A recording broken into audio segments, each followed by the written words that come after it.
Welcome to the Newsworthy. All the day's news in less than 10 minutes. Fast, fair, fun, and on the go. Today, what the CIA is saying about Saudi Arabia and what to know about a turkey recall days before Thanksgiving. Plus, a promising alternative to opioids and a record donation. Those stories and many more in less than 10 minutes. I'm Erica Mandy. Today is Monday, November 19th. You ready? Let's do this.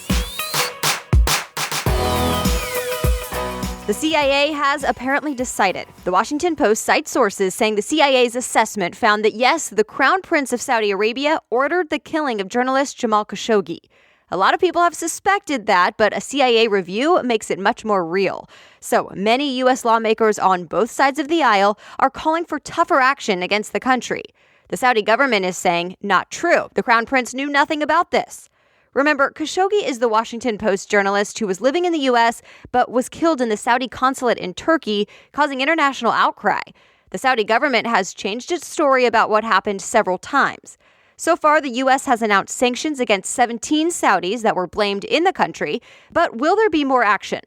Not sure yet. President Trump told Fox News that we may never know the truth and pointed to the Crown Prince's denials. He says media reports about the CIA's conclusion are premature. President Trump has been critical of what happened, but also very careful not to damage the U.S.-Saudi Arabia relationship. Expect official word on the report tomorrow. The election questions in Florida may finally be over now. Republican Rick Scott in the U.S. Senate race and Republican Ron DeSantis in the race for governor have officially won. The Democratic candidates Bill Nelson and Andrew Gillum conceded over the weekend. But you'll remember it was a close one, with recounts and plenty of controversy, even a call of fraud. And another controversial and close race in Georgia is over now. The AP said it's official. Republican Brian Kemp won the race for Georgia governor. Democrat Stacey Abrams acknowledged it, but still had harsh words for her opponent for what she called voter suppression. Well, the numbers just keep getting worse in California, and the weather is about to have an impact on the surge. First, the death toll from the so-called Camp Fire in Northern California is now at 77. And the number of people missing is up to more than 1,200. That list keeps growing as more people call in to report names of loved ones they can't find. But officials say some people on the list may actually be okay, but haven't called in to authorities to verify it. The search for remains could get more complicated this week, though, as rain is in the forecast. The wet weather also brings a risk for mudslides in those areas that were burned. But it's at least a good thing for the fire conditions and the poor air quality there right now. So what caused this fire? A lot of people are pointing to the utility company, PG&E.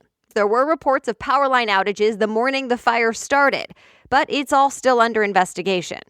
President Trump took a trip to the area over the weekend. USA Today reports he toured the damaged areas and thanked first responders. California's governor and the soon-to-be governor toured the area with the president. And even though they haven't all gotten along before, they all said it's time to pull together for the people of California. There was mixed reactions, though, from the people who live there. President Trump also stopped by Thousand Oaks, California. He met with families of some of the victims killed in the mass shooting. It was a snowy weekend in the Northeast, and it led to some dangerous travel conditions. CBS News reports the snowstorm spanned 16 states from Illinois to Massachusetts, and it's even blamed for 8 deaths. But it's not the snow, it's the cold temperatures that will impact the Northeast this Thanksgiving. The Weather Channel says some cities could see the coldest temps on record for the holiday.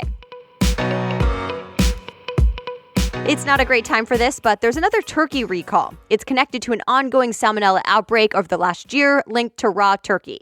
The latest, CBS News says Jennie-O Turkey has recalled more than 91,000 pounds of raw ground turkey. But experts say it's likely more widespread than that. Here's the thing, though. Properly cooking your turkey should kill any salmonella, which, of course, can make you sick. Details of the latest recall are in today's show notes. A new study found promising results for a drug to help make peanut allergies a little less dangerous for kids. If approved, that drug could become the first oral medication to help ease reactions from peanut allergies.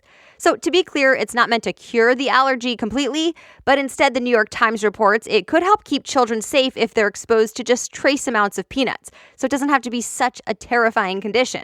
Right now, 1 in 50 American children is allergic to peanuts. Some experts say the new drug could possibly save lives, but they also say it is important for people to realize it doesn't cure the allergy and the treatments do take some effort. Several more stories still ahead, but I want to take a quick moment to thank today's sponsor, The Neat Company. If you have your own business, a side hustle, or just want to be better organized about all your expenses and finances, then check out The Neat Company. So before 2019 begins, this is the time to get your expense tracking in order. Neat lets you upload your receipts, invoices, and other documents any way you like, including a simple email or the camera on your smartphone. And then get this, Neat has a patent on unique technology to automatically fill out the fields for you. So for example, you can take a picture of the receipt, upload it, and boom, key data fields are filled out for you and organized automatically.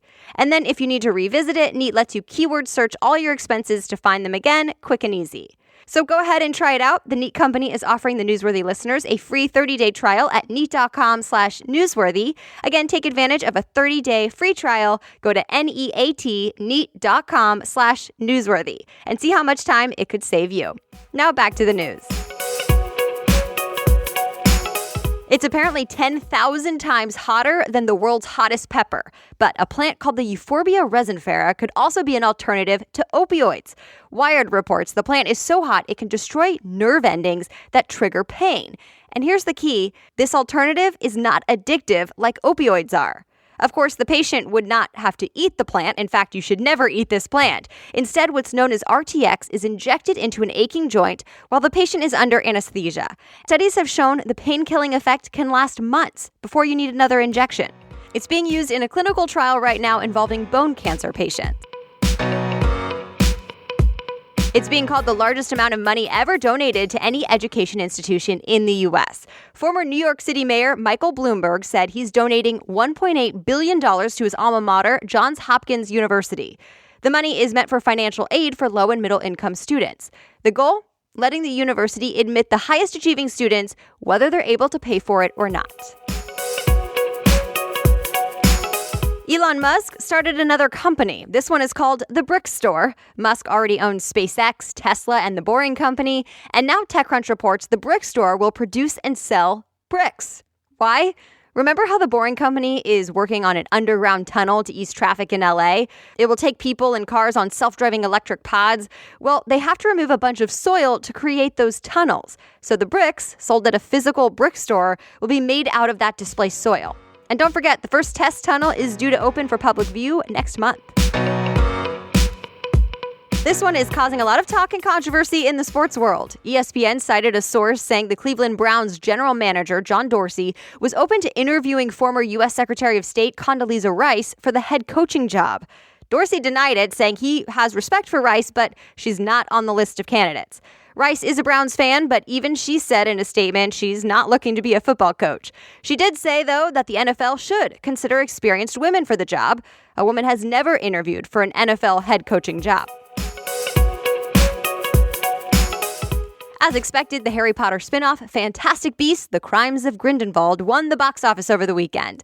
The Hollywood Reporter says it brought in $62 million, which is actually the lowest of the Harry Potter franchise. But at least the sequel did better than the first Fantastic Beasts overseas. And that's it for today. Thank you so much for listening, and please be sure to share the Newsworthy if you got value out of today's episode. As always, if you want to read more about any of the stories mentioned, I list all the sources and story links for you in today's show notes. You can find those by going to thenewsworthy.com, clicking episodes, and then looking for today's date. The Newsworthy is ready for you every weekday by 4 in the morning, so I'll be back with more news tomorrow. Have a great day.